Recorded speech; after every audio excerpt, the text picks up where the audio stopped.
Hello and welcome to another episode of CoasterFaQs to the Zoo. Today we're here for an event for the American coaster enthusiasts, and we get to ride this, the oldest coaster in the state of Ohio, the Sea Dragon. Yeah, the Sea, which is Sea Dragon is a PTC coaster, right? Yep. So this is made by someone, the company that basically makes all the wooden coasters for every wooden coaster model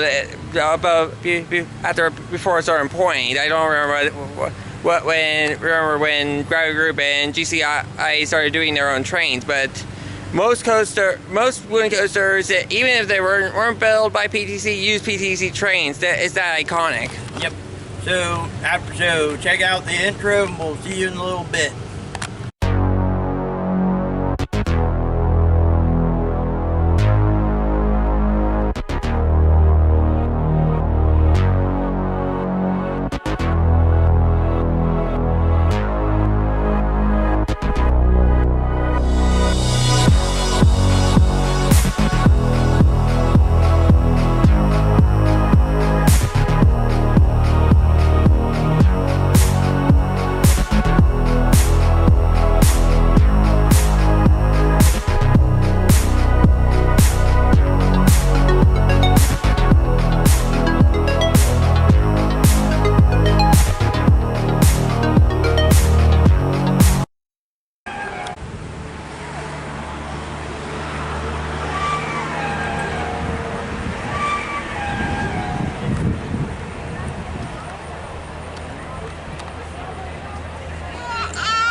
Hey, here's some friendly tortoises.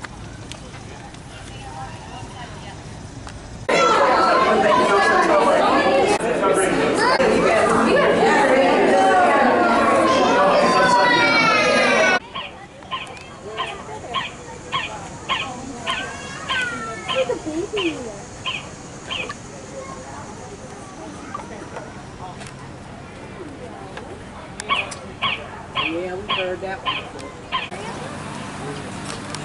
No, I think it's a termite mound. Yeah, you're right. Not even really interested. How fast can a hyena breathe? I don't know.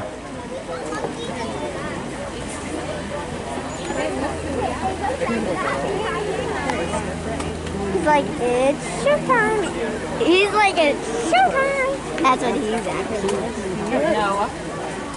He's acting. Awesome, Jumbo. Jumbo means hello in Swahili. So Jumbo, and welcome to the Watery Hole here at Heart of Africa. Few things to go over before we get going. My name is Hardy. I'm going to be your guide this afternoon. And before we get started, I need everyone to do two things for me.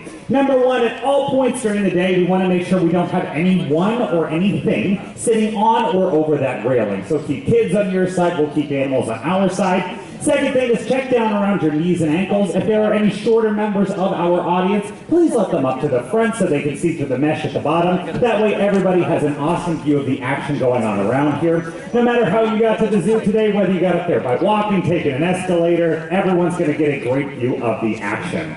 Now, like I said earlier, welcome to the Watery Hole. This is one of my favorite spots in the entire Columbus Zoo and Aquarium because you never know what animals you are going to see here. Sometimes when you stop by, just like when you're out on safari, you can see birds cruising right over your head. You can see ostriches pecking through the grasses looking for seeds and bugs that they might want to eat. We have warthogs that wallow in the mud, hyenas that clean up after everybody else, and sometimes you even get to see some really big digging animals, our aardvarks, digging straight down into the ground, digging a great big tunnel, almost like you'd see an escalator going down to a subway station down below. Huge tunnels down into the earth, just like they would out in Africa.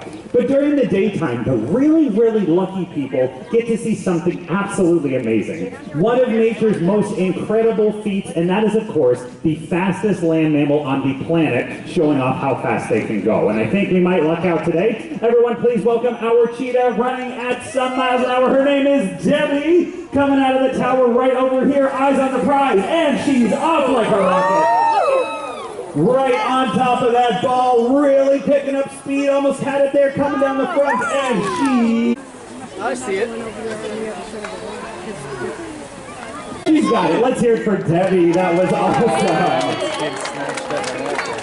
Can you imagine getting caught by that thing? You all just got to see the fastest land mammal on the entire planet in action. Cheetahs like Debbie here can run at speeds of 60 to 70 miles per hour. And if that's not so impressive, think of it this way. This cheetah can go from 0 to 60 miles per hour in 3 seconds flat. That is how fast their speed can escalate. Really, it's really cool to see how quickly they can run out here in the watering hole. And even more impressive than that, they can go from 0 to 70 miles per hour in just 4 steps. Standing still to 70 miles per hour 4 paces later.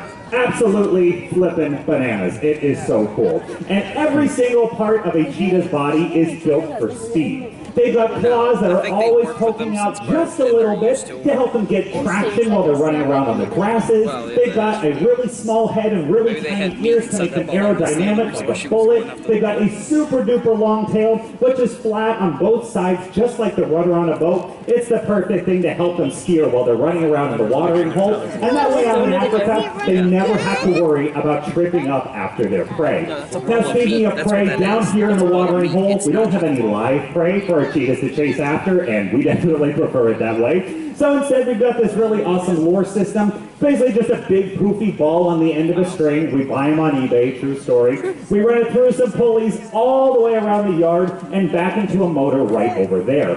Restringing our lure at the moment and running it for you today, Miss Stephanie Schaub. Let's hear it for her. She's doing a great job.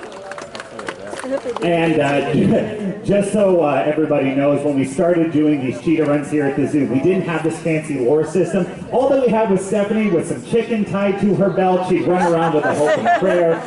You know, pulses definitely got escalated, but we could escalate or whatever we needed to. It was fine. We could move her right along, and now we've got the motor in here. Everything's going a lot better. So, out in the wild right now, cheetahs are an endangered species, and they're endangered for 2 main reasons. Number 1 is the illegal pet trade. People think it is really cool to have a cheetah go sit in their Lamborghini or their Maserati in the Middle East. Not a cool thing to see at all, because that is not a cheetah's natural habitat. And the other thing is that cheetahs actually are coming into conflict with farmers out in Africa. One of the best ways that we found to help wild cheetahs is to help the people who share their land with cheetahs. So we work with an awesome group called the Cheetah Conservation Fund. They place livestock guard dogs with those farmers to keep the cheetahs from bothering their goats and sheep and cows. And those great big guard dogs are also the perfect things for keeping poachers away from populations of wild cheetahs. It has been amazingly successful, and to help us tell that story here at the zoo, our cheetahs needed some 4-legged help of their own. So we decided to raise all of our cheetahs with the most confident, friendly, outgoing animal that we could think of, and that was, maybe you've heard of it, the yellow Labrador Retriever. Yes. Our dogs will help raise our cheetahs, help make them feel really confident. We can talk about that livestock guard dog program, but in return, our yellow labs think that they are the fastest yellow labs on the planet, and we have not the heart to tell them otherwise. So everyone, please welcome the fastest dog on earth. His name is Kobe. Eyes on the prize. Now, we got to see his sister Debbie around the turn. Let's watch Kobe when he goes behind the lens and cheating a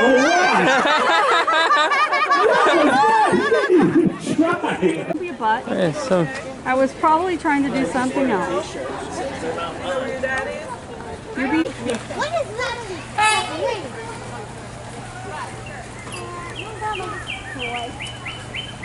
Maybe it's just...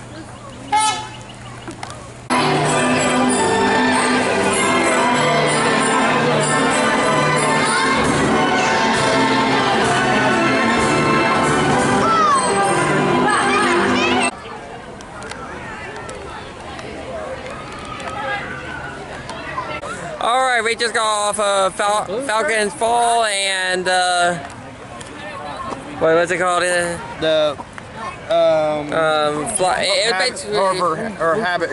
Habit Harbor, yeah.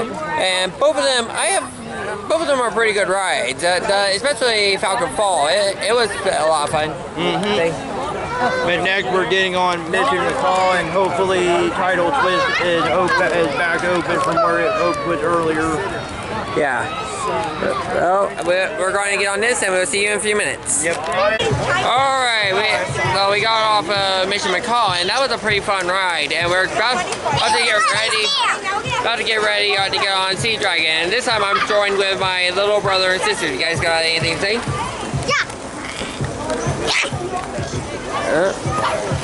They're camera shy, but they've been pretty excited about it. So am I, and Andy also is ready to get on it. So we'll be getting on in a few minutes, and we'll report how it is afterwards. All right, we just got off Sea Dragon, and well, that was a fun experience.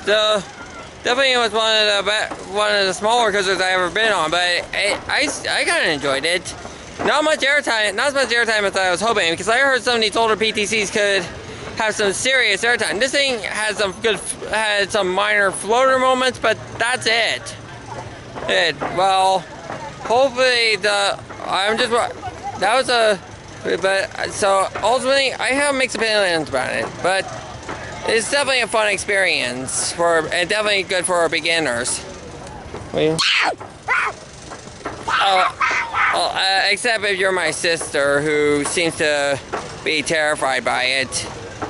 Well, we're going to try to check out their newest coaster, Tidal Twist.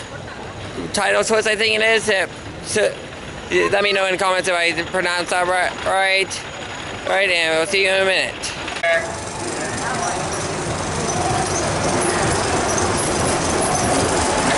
Enjoy your ride on Ohio's oldest wooden roller coaster.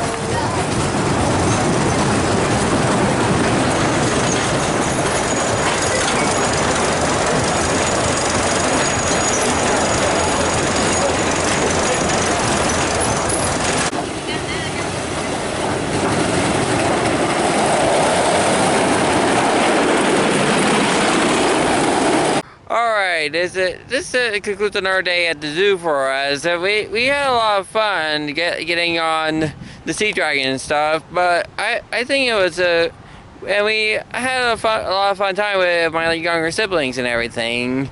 What do you think? I can't say. I'm glad I got to ride Sea Dragon again, but John the Mystic Rider has not rode the Tidal Twist yet. I rode it before he did.